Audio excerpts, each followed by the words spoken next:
Hello Aries, welcome to the Plaid Sheep Oracle. I got this new deck just recently, the Magickal Botanical Oracle by Maxine Miller and Christopher Penczak. She is the artist, and I've really been enjoying it. I normally don't read guidebooks a lot unless I'm directed to, but this deck I really benefited from reading the guidebook. And your card, so interestingly to me, that I pulled for you, Fly Agaric, right? The Amanita muscaria. Right, the toadstool, red with white spots. Right, this conjures images of gnomes and fairies living under toadstools.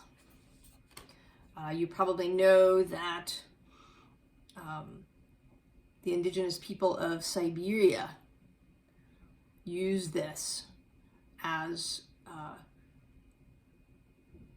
a ceremonial ritual portal into the other world. Sometimes by drinking the urine of reindeer who had eaten these mushrooms. Because they are toxic. So you can't just, go pick them and saute them up and eat them, right? They have to be prepared. Taken in very particular ways. And it is certainly possible, to interact with them without ingesting as well. They appear in all sorts of stories, right? There's a caterpillar here who's pretty great. I'm calling to mind Alice in Wonderland.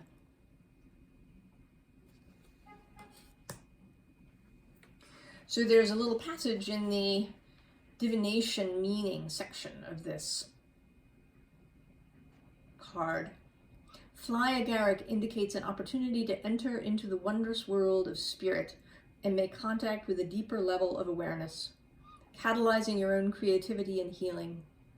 You must be willing to take the risk of being perceived as foolish or crazy, and also take the time to listen in order to learn. There's communion with nature, from the fairy beings to the fox and the hare, the caterpillar and the ladybug, all under the moon's light.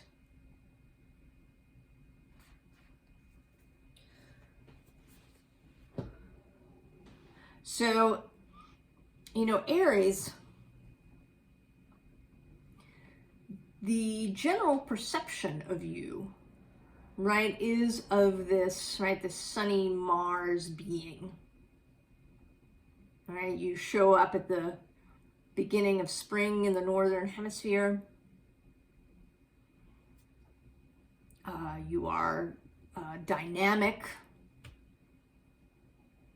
moving forward, wanting to be first, right? Happy to be first. Ready to be the first on the new roller coaster. Going where angels fear to tread. Right? It has a very, sort of yang feeling, right? It isn't a sign, right, that one might associate necessarily with shamanism. However, there is an aspect, right, to be a shaman means kind of to go where angels fear to tread.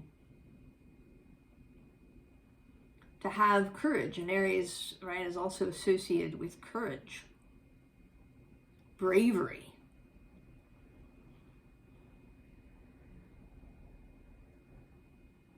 Going into new territories where, no one has gone before.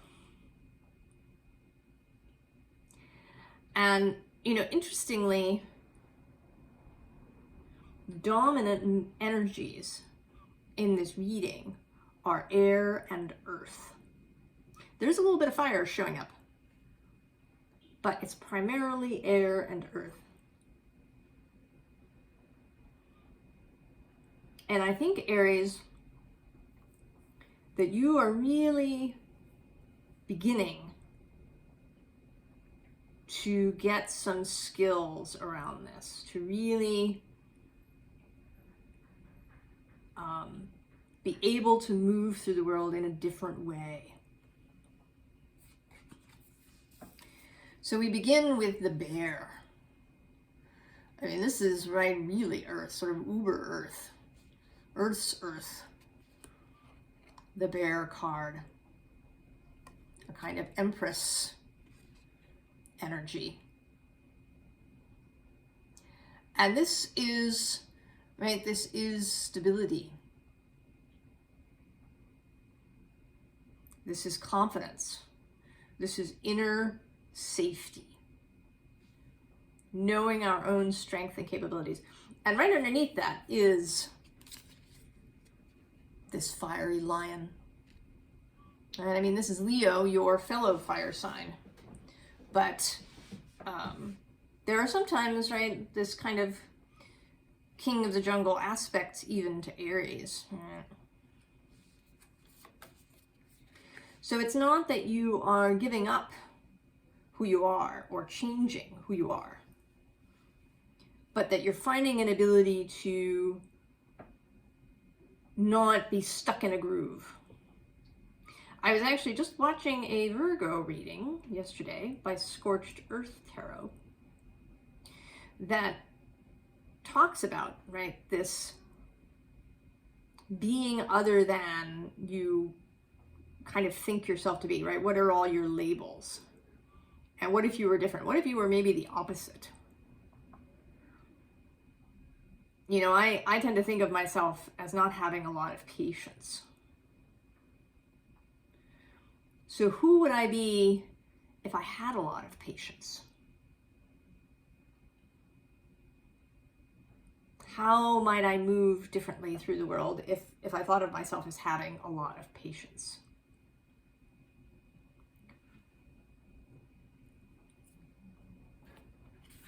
So we actually have this sort of triple thing here of the Daughter of Swords, the bat, and the dragonfly, right? All air.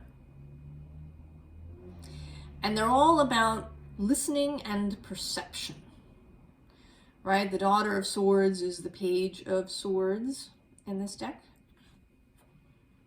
So listening, communication, messages coming in through perhaps verbal or written communication, claircognizance, a kind of inner security of perception. So rather than being hyper vigilant, right, where our nervous system is always on overdrive, knowing that there is a part of you, right, that has knowing, right, is connected intuitively and will warn you if something, right, needs to happen. And then the bat, right, who is, you know, all sorts of occult, who hunts using echolocation, right? Sound is crucial. Listening, right? I think bats listen not just with their big ears, but with their whole bodies, I imagine. Right? That listening is integral to this bat. And then the dragonfly, right, who is also to me, right, a sign of, right, intuition and spirit and intuitive knowing, and also of grace in the air, right? Dragonflies can actually fly backwards, right? Their wings are such that they can shift position and fly the dragonfly backwards. So they are air acrobats, right? When seeing them dart and weave over the grass.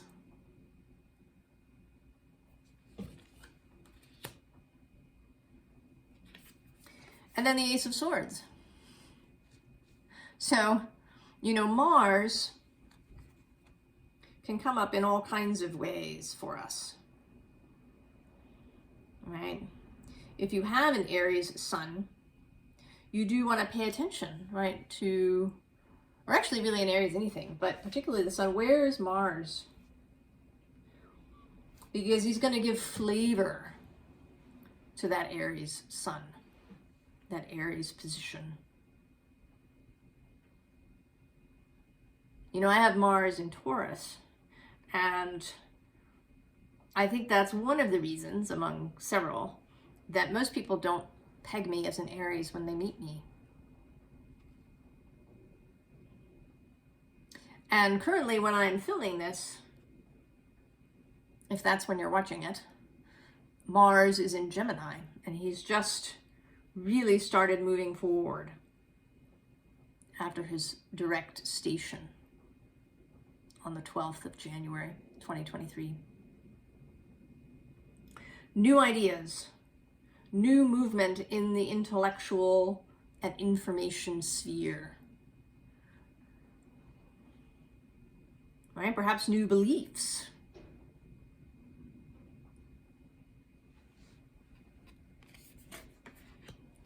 And then that leads us into this Six of Wands. So this is it is a fire sign, right? It's wands or fire. But, right, this is a very air card. This is this butterfly taking off out of these brambles, right, that have, you know, perhaps kept it trapped. Or maybe its cocoon was down in there somewhere, right, safe in the brambles from predators. But now, right now the butterfly is out and moving. We are out, Aries, and moving.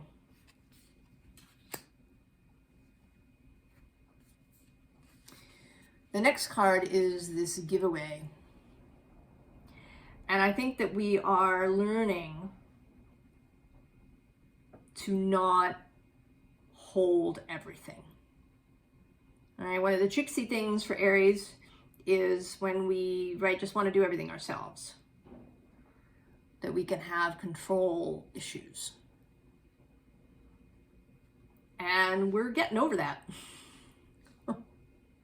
We are learning when, right, what is ours, what we can control, what is appropriate for us to control and to be in charge of and to be responsible for, and what is not.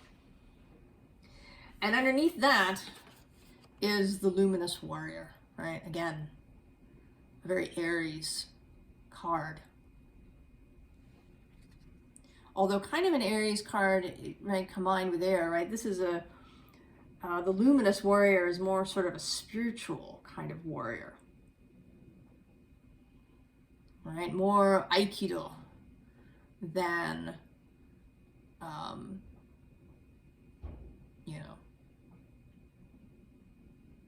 than karate, perhaps. All right.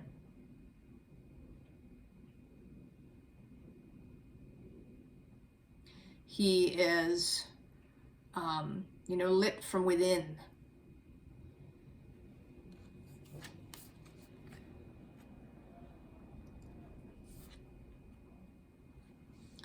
And then we get Pachamama. And this, I think, is about our renewing connection to Earth. It may be that for a long time we lost connection, both to Earth and perhaps even to our own bodies, right? This can happen too with Aries, although Aries has, right, is kind of a dynamic, athletic sort of sign, right, because of that Mars rulership. We can also get really heady, right? Mars is the head, right? Or Aries, rather, is the head.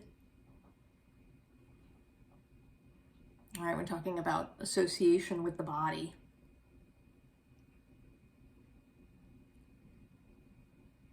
So we can get very up in our heads.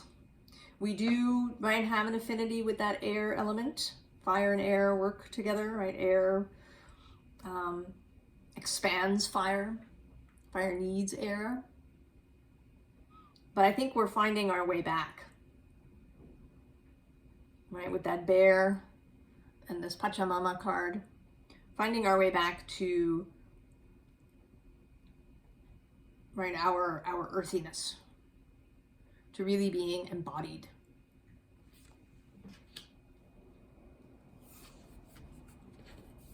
And then we have the Council and the Seer, right? Decidedly, right, fly agaric, amanita muscaria kind of cards. And I think this Council is a combination of your own heart and then, right, your wider self and all of your non-physical fellowship.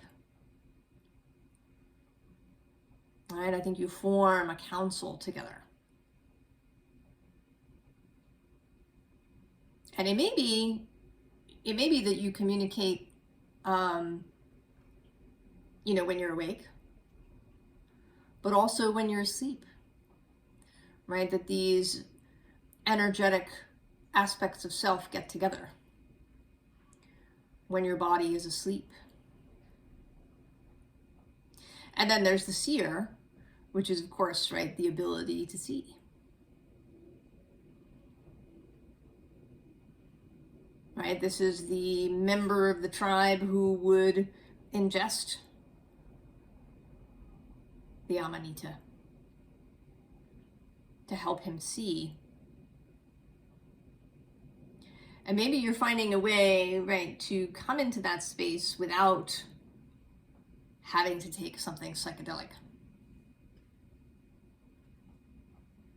That all of these air cards are you learning to enter this space on your own. And however that works for you, maybe it is in your dreams. Maybe you have really good dream recall and a dream journal. Or maybe you go on shamanic journeys with the aid of music or a drum. Or you enter deep meditative or self-hypnotic states. Or you do it through dance. Right? Finding the way into these spaces. I think you're finding the way into these spaces more regularly, with more intention and awareness. And then we have the cow, right? It says nourishment, abundance, asking, receiving. So learning, right, those earth lessons of reception. Not just to be stable and strong, but also to be able to receive, to be vulnerable, to allow people to do for you, to allow things to come into your life, even if you've done nothing for it. To not be, worried about whether you deserve something or whether you've earned something, but to be able to simply receive. All right, since we're doing the underneath, the wind fairy is under that, right? Thoughts, words, intellectual analysis, clarity of thinking, freedom of thinking. All right, this may be, we've been talking in kind of through the signs about freeing yourself from whatever your programming was, right? Being able to think outside of that, to think outside of whatever the societal norms are, to have a free mind.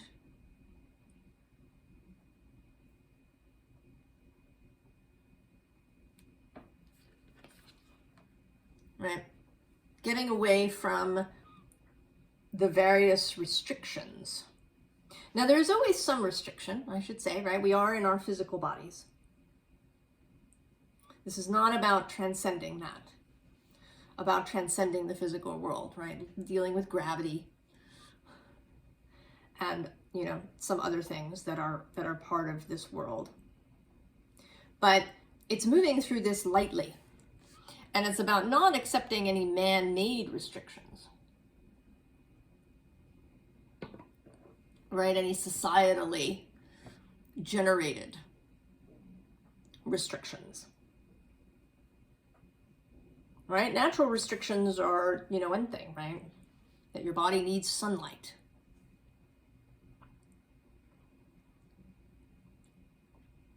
Right? That, you know, you need water to drink.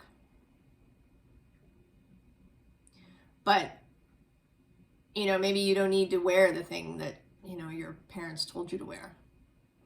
Or you don't need to do, you know, a job in an office. Or you don't need to have, you know, a job in the traditional way. Or you don't need to, you know, believe in lack. Right? Whatever it is that has held you back in the past. Right? In the mental sphere, in the belief sphere.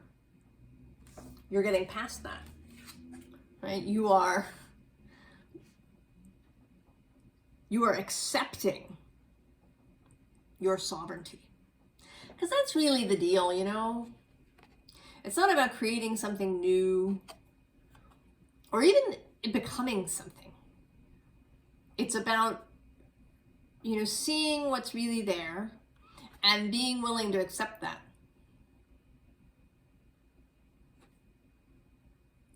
And it might, you know, it might be a little scary, right? Because to accept your own power in whatever form it comes is to take on responsibility. And even though Aries is often really good at being responsible, it may be that you were good at being sort of traditionally responsible. Right? About, you know, doing for other people or picking up the slack or, you know, getting it done or, right, whatever it is. And that this is a different sort of responsibility. Right? That may involve, you know, saying things that people find weird or don't like. Right? Responsible to your own heart. Perhaps responsible for, you know, I don't want to say the good of others because it isn't really our job to necessarily decide what's good for other people. But to think about, you know, in terms of, you know, helping people find their own sense of freedom. Right? And considering, you know, what action might be the best in a given situation. It might or might not be what you would have done in the past. But you're feeling much more comfortable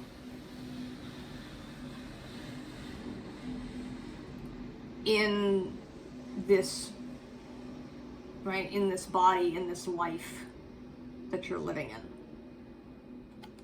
You're finding greater ease with your own power.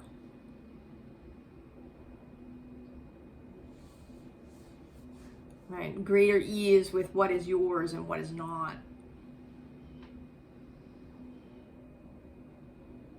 Right? Really comfort with yourself. Knowing yourself. And then the hawk. Yeah, another card of sight and oversight. Seeing the big picture. The ability to zoom out. And not be, you know, all tied up in whatever this one little thing is. To be able to see, you know, a bigger view that may involve, you know, other people's opinions and learning, right, to exist in that.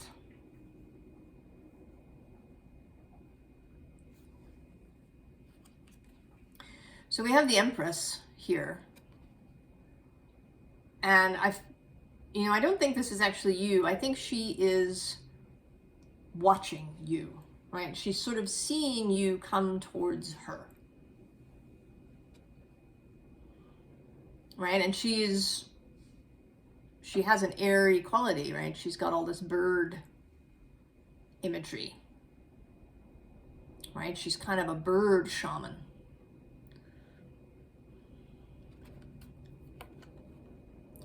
And she is, right, she's watching you approach her. You are coming towards her.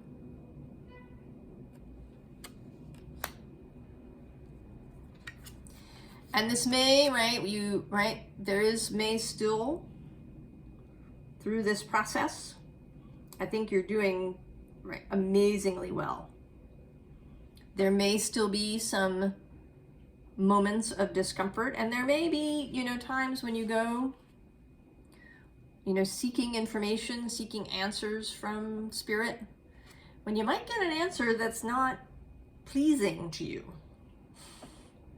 right? Because in this new, right, in these new timelines, life isn't going to suddenly be perfection, where everything always goes exactly the way we want it. Right? Because that would be boring, for one thing. We need contrast, right, in order to, you know, continue our expansion and continue to have an interesting experience. Right? So there may be times, you know, when there's still difficulty, but you're not going to get trapped there. Because this, right, this is Six of Wands again, and this time in a much more dynamic form, right? Kind of a victorious warrior form. Although there is still the air element in this bird.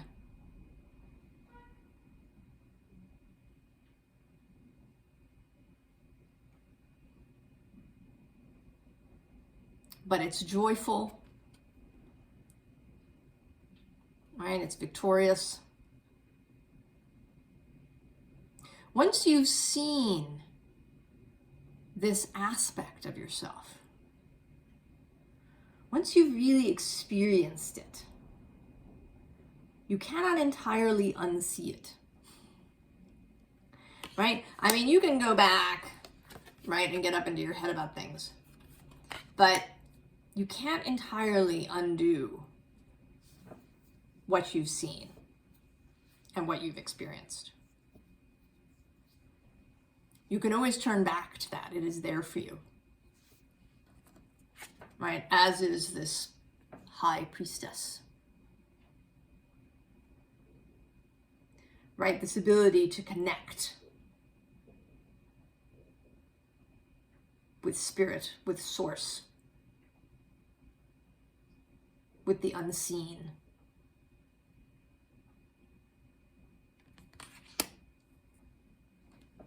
So advice. The lovers, yes. Making choices from love rather than fear. Union. All right, a balance of yin and yang, of going out and getting and receiving, of doing and resting, of seeking and of magnetizing things. And under that, you know, we have death. Right? So continuing to move through this transformative time with confidence. Right? Your heart is the guide. Your own soul is the guide.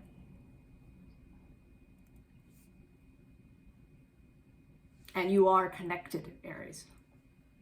Believe it. Right? Believe that you have clarity. Know it. Know that the sun is shining.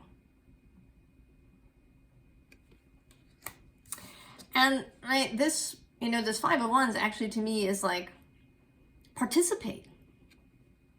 I don't always see this card as a fight. There's actually a deck in the Ancestral Path Tarot. The Five of Wands shows people collaborating. And that's how this feels today, right? That this is, right, people engaging. Engage in life. Actively, right? Really, like, keep that Aries principle of engaging with life and with other people. Joyfully, playfully. Right? You're not out to beat anybody. Right? It's not necessarily about winning a thing.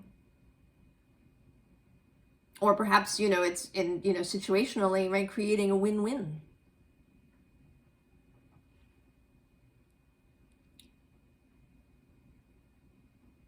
This is, right, the fire that creates change. Right? Fives are change.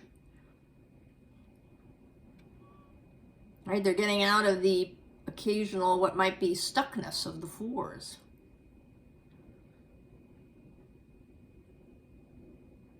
So engage with life. And then, right, and accept the Pentacle. Accept the new life, this new reality.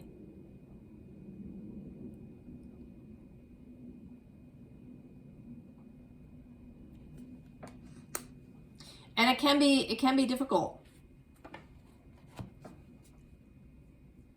It can be difficult to accept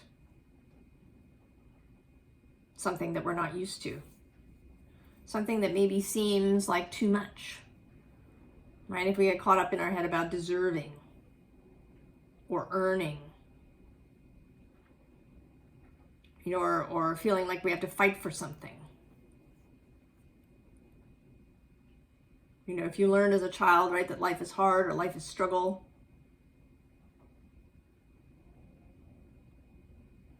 you can carry that with you. But I think you're really, right, you're really transcending that idea. Right, the Ten of Wands in this deck has, right, there's wands over the whole image, and it's like something you have to fight through. And I feel like you've just bypassed that entirely. Right, forget that. No, right, like having to hack your way through. Rise. Just rise. Right, just rise out of it.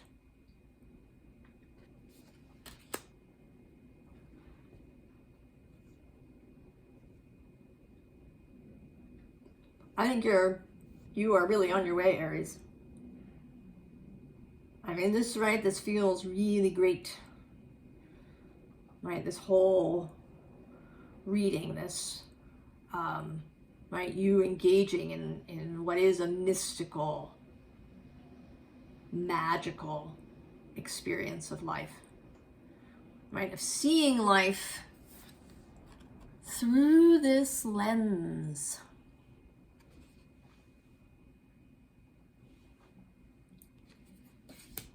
Right? That there's so much more than what is, visible to our modern eyes. And really choosing to engage with it in play and fun and with humor and courage. I'm excited for you, Aries. I hope you're excited too and that you feel really good about it. I wish you all the best going forward, and I'll see you next time. So long, Aries.